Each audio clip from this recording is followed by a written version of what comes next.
उनकी सोच है वंशवाद, हमारी सोच है राष्ट्रवाद।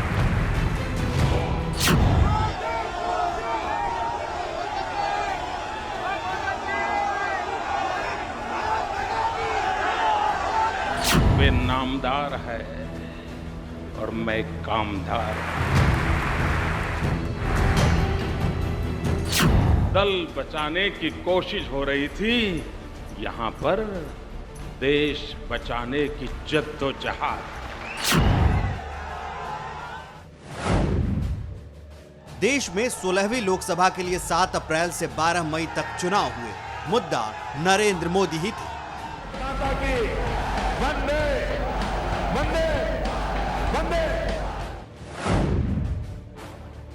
देश के बड़े सियासी सूबे बिहार में 12 अक्टूबर से 5 नवंबर तक विधानसभा चुनाव हुए। मुद्दा यहां भी नरेंद्र मोदी ही थे। 70,000 करोड़ की ज्यादा करो, 75,000 करोड़ की ज्यादा करो, 80,000 करोड़ की ज्यादा करो। 2016 में असम और पश्चिम बंगाल से लेकर केरल तक 5 राज्यों में चुनाव हुए। हर राज्य की चुनावी रैलियों में मुद्दा मोदी ही थे।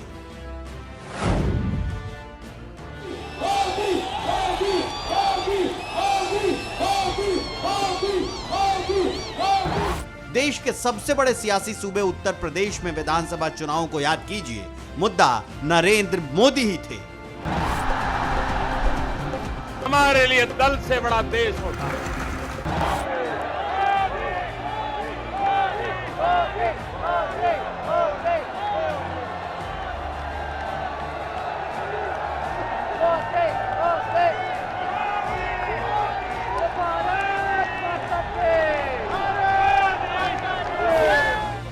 2018, 2019, 2020, 2021 यूपी से लेकर बंगाल तक, कश्मीर से लेकर केरल और महाराष्ट्र से लेकर मणिपुर तक बीते 8 साल में देश के जिस भी कोने में चुनाव हुए, हर चुनाव में मोदी नाम केवलम रहा।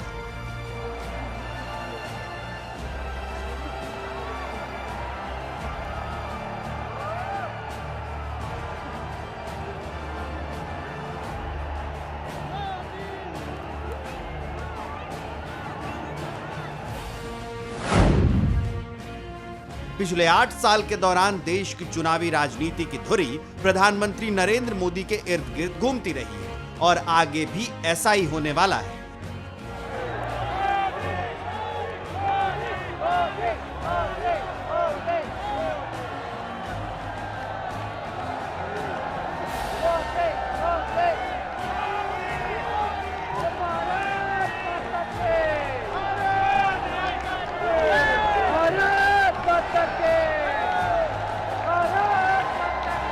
ये आपका प्यार, ये आपके आशीर्वाद हमें दिन रात काम करने की प्रेरणा देते हैं भाई। सबसे बड़े सियासी संग्राम का ऐलान हो चुका है, जिसमें विजय पताका लहराने के लिए सियासी दिग्गजों ने तरकश तैयार कर लिए हैं।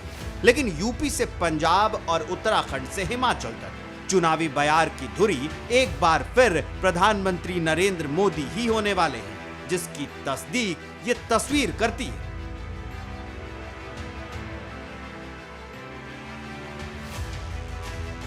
चुनाव की तारीखों का ऐलान होते ही बीजेपी ने पोस्टर जारी कर दिया है। यूपी बीजेपी की ओर से जारी चुनावी पोस्टर पर लिखा है, मोदी है तो मुमकिन है, योगी है तो यकीन है। आप मुझे बताइए भाइयों बहनों, भ्रष्टाचार से मुक्ति चाहिए कि नहीं चाहिए? भ्रष्टाचार जाना चाहिए कि नहीं जाना चाहिए?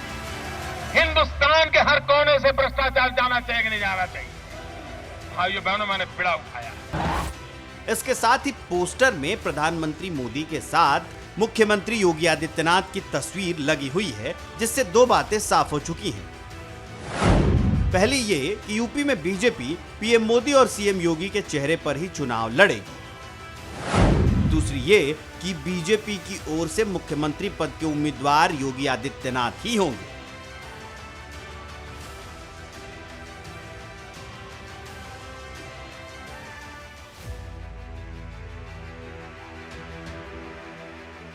सारे कयास खत्म हो चुके हैं। अटकलों और आशंकाओं का दौर बीत चुका है। साफ हो चुका है कि 2022 में भी मोदी ही मुद्दा है। इसलिए बीजेपी विरोधी खेमे में हड़कंप मचा हुआ है, जिसका सबसे बड़ा झटका चुनाव से पहले ही कांग्रेस को लगा है। कांग्रेस के राष्ट्रीय सचिव और पश्चिमी यूपी के बड़े मुस्लिम नेता इमरान मसूद समाजवादी पार्टी में शामिल होने वाले हैं। टीवी 9 भारतवर्ष से एक्सक्लूसिव बातचीत में इमरान मसूद ने क्या कहा, सुनिए। और अब निर्णय लेने का समय आ गया, इसलिए मैंने कल मीटिंग उठाई है, कार्यकर्ताओं के साथ बैठक कर करके हम फैसला लेने का काम नहीं। इसमें मुझे मेरी क्या मतलब, क्योंकि देखिए आपको दिखाई दे रहा होगा ये सब चीजें, ऐसा नहीं है कि कोई भी चीज ये कुलिया में गुड़ फूट रहा है। ये जो चीज हो रहा है वो दिखाई भी तो दे रहा है, दिखाई दे रहा है साफ साफ। मुझे मुलाकात होगी, बोलूंगा मैं अगली चीज तारीख के बाद समझ लेंगे। इमरान मसूद वही नेता हैं जिनके 2014 में बोटी बोटी वाले विवादित बयान पर जमकर हंगामा हुआ था। कांग्रेस के लिए यह कितना बड़ा झटका है, इसका अंदाजा इसी से लगाया जा सकता है कि इमरान मसूद राहुल गांधी के करीबी माने जाते हैं। ये उत्तर प्रदेश में अगर भारतीय जनता पार्टी को हटाना है तो हमें समाजवादी पार्टी का समर्थन करना। ये बात अलग है कि 2007 के बाद इमरान मसूद ने कभी कोई चुनाव नहीं जीता, लेकिन वेस्ट यूपी के मुसलमान वोटर्स पर मजबूत पकड़ माने जाने की वजह से इमरान मसूद को हमेशा गांधी परिवार का करीबी माना जाता रहा है। लेकिन जिस तरह ऐन चुनाव से पहले इमरान ने कांग्रेस को झटका दिया है, उससे साफ है कि यूपी में मोदी ही मुद्दा है, और हो भी क्यों ना। पिछले 7 साल के दौरान प्रधानमंत्री मोदी की रीति, नीति और राजनीति की बदौलत ही देश के एक कोने से दूसरे छोर तक भगवा पताका परचम लहरा रहा है। इस बार चुनौती बड़ी है। आज जब उस माफिया पर बुलडोजर चलता है, बुलडोजर तो गैर कानूनी इमारत पर चलता है, लेकिन दर्द उसको पालने पोसने वालों को होता है। तभी आज पूरे यूपी की जनता कह रही है, यूपी प्लस योगी बहुत है उपयोगी।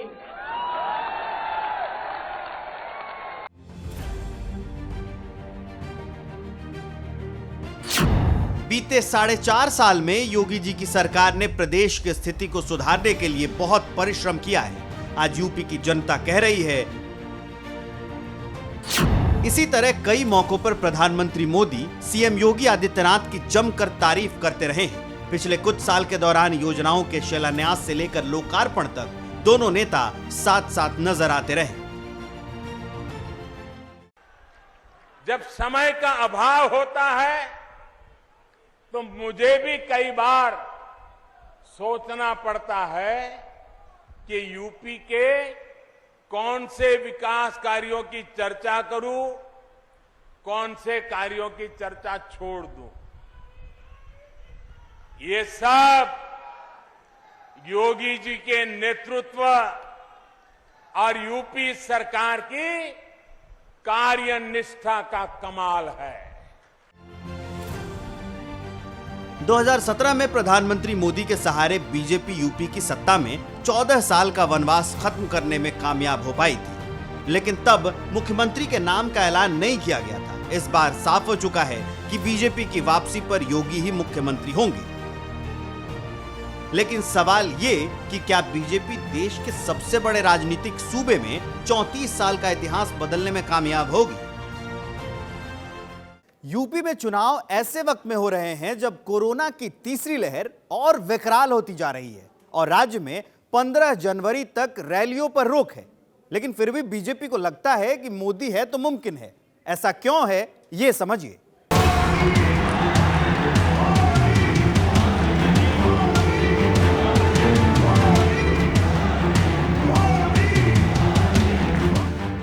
काशी कॉरिडोर से लेकर पूर्वांचल एक्सप्रेसवे,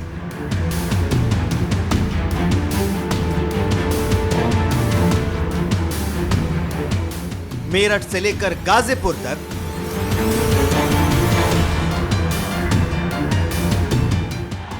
16 नवंबर से लेकर 2 जनवरी तक पिछले 1.5 महीने के दौरान प्रधानमंत्री मोदी ने यूपी के हर इलाके में रैली की।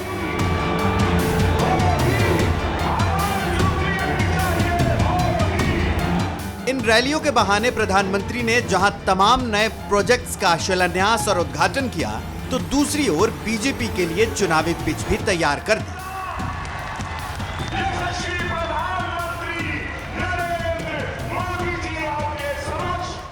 जब पहलों की सरकारें थी तब यूपी में अपराधी अपना खेल खेलते थे, माफिया अपना खेल खेलते थे। पहले यहां अवैध कब्जे के टूर्नामेंट होते थे, बेटियों पर फप्तियां कसने वाले खुलेआम घूमते थे। अब योगी जी की सरकार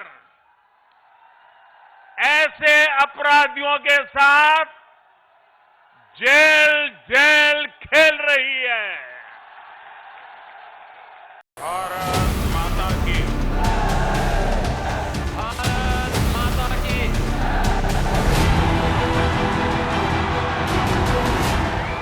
कोरोना की तीसरी लहर के बढ़ते खतरे को लेकर 15 जनवरी तक रैलियों पर रोक है, लेकिन इससे पहले ही प्रधानमंत्री मोदी बाजी मार चुके हैं।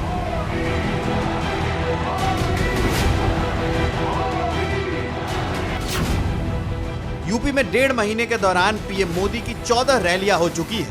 16 नवंबर को प्रधानमंत्री ने सुल्तानपुर में 341 किलोमीटर लंबे पूर्वांचल एक्सप्रेसवे का उद्घाटन किया। 19 नवंबर को बुंदेलखंड के महोबा में अर्जुन बांध प्रोजेक्ट का उद्घाटन किया। 19 नवंबर को ही झांसी में डिफेंस कॉरिडोर देश को सौंपा, तो अगले दिन लखनऊ में डीजीपी आईजी सम्मेलन में शामिल हुए। 25 नवंबर को जेवर एयरपोर्ट के शिलान्यास के दौरान रैली। 7 दिसंबर को गोरखपुर में एम्स और फर्टिलाइजर प्लांट का लोकार्पण किया। 11 दिसंबर को बलरामपुर में 9,600 करोड़ के सरयू कनाल प्रोजेक्ट का लोकार्पण किया। 14 दिसंबर को प्रधानमंत्री मोदी ने काशी कॉरिडोर का लोकार्पण किया। वहीं 18 दिसंबर को शाहजहांपुर में गंगा एक्सप्रेसवे की आधारशिला रखी।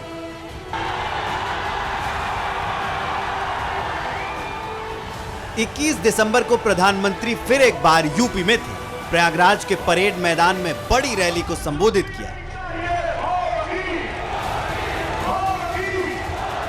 अभी यहां मुझे मुख्यमंत्री कन्या सुमंगला योजना की 1 लाख से ज्यादा लाभार्थी बेटियों के खातों में करोड़ों रुपए ट्रांसफर करने का सौभाग्य मिला। पिछले कुछ दिनों के दौरान प्रधानमंत्री मोदी लगातार यूपी का दौरा करते रहे। चुनाव की तारीखों के ऐलान से पहले 2 जनवरी को मेरठ में रैली की थी। पिछले 1.5 महीने में जैसे प्रधानमंत्री मोदी ने यूपी के एक छोर से दूसरे छोर का दौरा किया है, उसने कैंपेन के पहले दौर में ही विपक्षी पार्टियों को काफी पीछे छोड़ दिया है और इससे बीजेपी को बूस्टर डोज मिल गई है।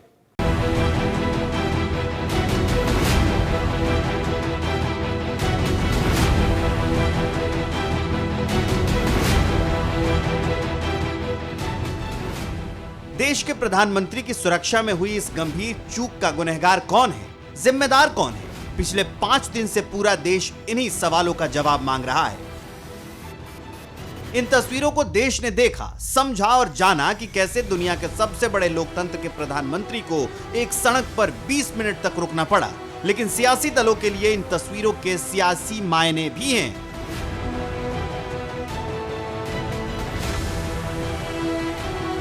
इसके पीछे कांग्रेस की पूरी ताकत लगी हुई है प्रधानमंत्री मोदी को इस स्थिति में फंसाने का। कांग्रेस वहां कुर्सी गिन रही है, देश उनकी करतूत गिन रहा है। कांग्रेस ने हर एक समय पर ऐसे ऐसे काम किए हैं जिससे संविधान की मर्यादा का हनन हुआ है, लोकतंत्र की हत्या हुई।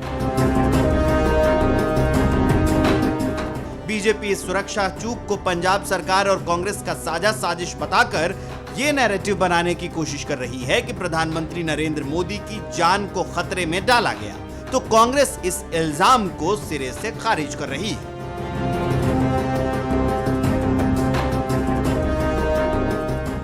मैं यहाँ इतना कह चुका हूँ कि सबसे पहले पंजाबी आगे मरेगा अगर कोई देश पे आँच आएगी। ये एक ड्रामा है।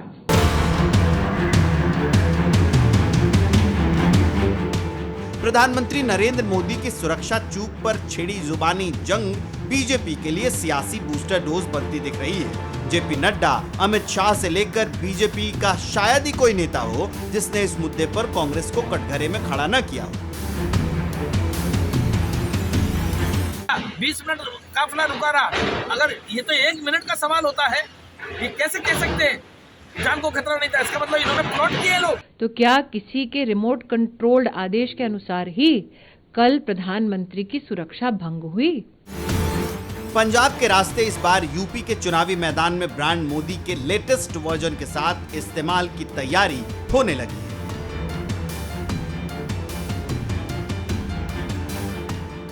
पंजाब में थोड़ा भी मिल जाए तो बहुत होगा। बीजेपी के लिए असली फायदे की जरूरत तो उत्तर प्रदेश में ही है। इसलिए बीजेपी पीएम की सुरक्षा में चूक के मुद्दे को जोर शोर से उठाएगी। पंजाब के साथ बाकी राज्यों में भी इस मुद्दे पर वार पलटवार होंगे।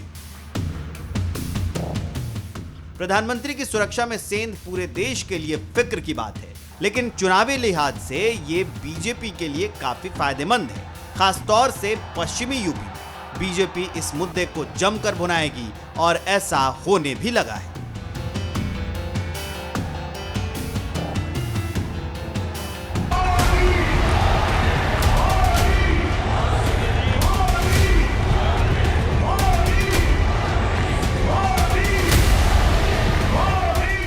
प्रधानमंत्री मोदी आम वोटर की नब्ज पहचानते हैं।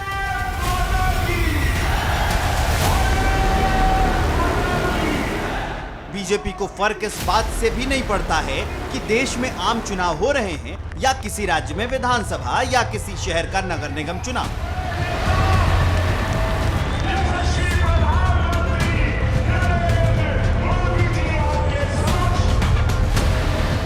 दो 2014 के बाद से ही बीजेपी पूरी रणनीति के साथ हर मैदान में उतरती है, इसलिए विरोधी कम से कम चुनाव प्रचार में मात खाते रहे।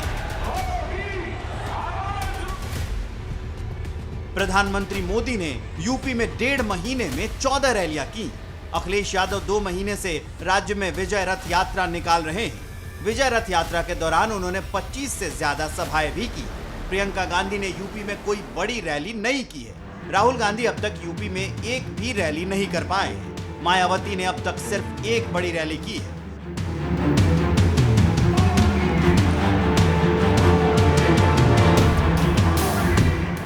कोरोना की वजह से अब शायद ही बड़ी रैलियों की इजाजत मिल पाए, लेकिन इससे पहले ही प्रधानमंत्री मोदी यूपी के चुनावी मैदान में मजबूती से अपनी बात रख चुके हैं।